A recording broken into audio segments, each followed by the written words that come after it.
राम जन्मभूमि को लेकर 1990 से 1992 में उज्जैन में भी कई कार सेवक यहां से पहुंचे थे। उस समय उज्जैन उत्तर से विधायक रहे पारस जैन भी उसी दल के साथ में 40 सदस्यों को लेकर पहुंचे थे। 1990 में पारस जैन और उनके साथियों को भी जेल में बंद कर दिया गया था। वहीं पर 1992 में बाबरी मस्जिद के विवादित ढांचे को गिराने के दौरान वह और उनकी टीम पर कई सदस्य मौजूद थे और हमारे संवाददाता ने कार सेवक से खास चर्चा की है। टीले के बगल पे गुदा उस पर तो उसने उछाल के और फेंक दिया गुम्बद से ऊंचा मेरे को। किसने? वायर ने। तो करंट था क्या?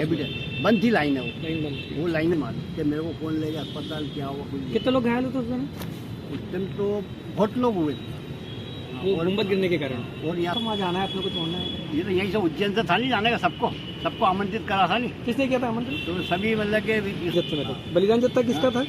ये बीएचपी का था कि उसका था अपना 20 मिनट था? ये क्रमांक 5 था और वाहिनी क्रमांक 5 में था। 90 में हम जितने लोग गए थे 40 जनों का ग्रुप बना था। और जब हमारे साथ शांति स्वरूपानंद जी महाराज जी भी थे और झांसी में हमें को रोक कर गिरफ्तार कर दिया था।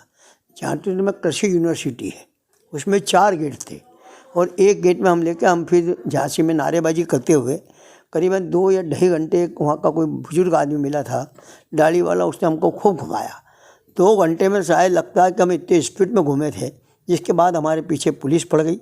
पुलिस ने फिर जैसे यदि ये भी थे अपने पंड्या जी के उसमें पड़ने के कारण पंड्या जी का थोड़ा सा वहाँ झगड़ा हुआ तो शायद उनका हाथ टूट गया था। और मैंने तो जितना मेरे ग्रुप के लोग थे मैंने कहा इसको कोई पुलिस वालों से कहा मैंने एक भी हाथ नहीं लगाएंगे, ये सब राम भक्त हैं, हम कोई आंदोलन करने नहीं आए लेकिन राम जी के नाम पे आए। तो उन्होंने कहा फिर उन्होंने हमको गिरफ्तार करके हमको झांसी भेज दिया था। झांसी से हमको मैथिली शरण गुप्त की जन्मभूमि वहाँ भेज दिया था। वहाँ से एक नहर थी सरयू नदी नहर, उस नहर में हम रोज़ जाते थे, रोज़ नहाते थे। शांति स्वरूपानंद जी के साथ होने से हमको एक फ़ायदा ज़रूर था कि महाराज जी के जब लोग दर्शन करने आते थे तो कोई मिठाई लेके आता था। उस टाइम का बहुत पुरानी बात है तो मिठाई का हमको भी शौक़ था, तो प्रसाद के रूप में हमको मिठाई मिल जाती थी। और उसी के बाद बाणू में जब हम गए तो शिवा कोटवानी वगैरह सब थे। मेरे सामने ही वो मस्जिद टूटी थी, राम मंदिर वाला जो मामला है उसको लेकर, और बहुत लोगों में उत्साह था। हम 8 दिन दिए तो शाम को कबड्डी भी खेलते थे शिवा कोटवानी और हम सब। तो शिवा कोटवानी का उस टाइम हार्ट भी टूटा था। एक नारा भी लगाया करते थे आप लोग, क्या नारा? हम शाम को अयोध्या की गली में घुमा करते थे, दाल बाटी चूरमा हम उज्जैन के सुरमा। इससे फिर बाद में जनता खूब आती रही, खूब जनता आ गई तो बहुत भीड़ हो गई थी, फिर जगह नहीं मिलती थी। तो हम एक टेंट में हमको 2 जनों को, मैं मूलचंद पहलवान, बाकी लोग साथ में अलग अलग थे, हम 2 ही वहाँ ठहरे थे। लेकिन मुझे क्या है कि उस टाइम भी गाय के दूध का शौक़ था, तो हमने देख लिया था सामने ही थोड़ी सी दूर पे एक गाय थी, हम उसको पैसे दे देते और सुबह सुबह हमको गाय का दूध पिला देता। तो हम दिन भर हमारा बड़ा अच्छा निकलता था। खाने में मंदिरों में जहाँ था भंडारे वहाँ खा लेते थे। लेकिन ऐसा जो आंदोलन हुआ है न तो आज दिन तक कभी आंदोलन हुआ है न होगा, क्योंकि लोगों को राम के प्रति बहुत भावना थी। विदेशों से भी लोग आए थे और वो भी अपने अपने ग्रुप में ठहरे थे। मैं समझता हूँ कि वो जो सपना था हमारा पूरा कि वहाँ राम मंदिर बनना चाहिए। हमारे देश के प्रधानमंत्री जी, हमको गौरव की बात है कि 22 तारीख के दिन उसका ओपनिंग कर रहे हैं।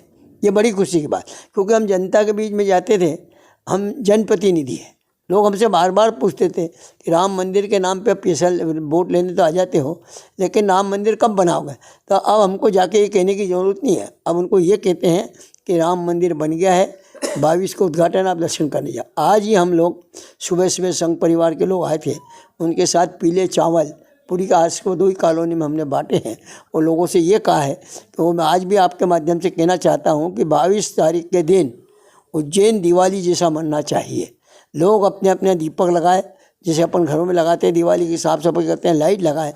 इससे बड़ी खुशी की बात तो हो ही नहीं सकती है कि कोई हमारा राम मंदिर का उद्घाटन होने जा रहा है। धन्यवाद।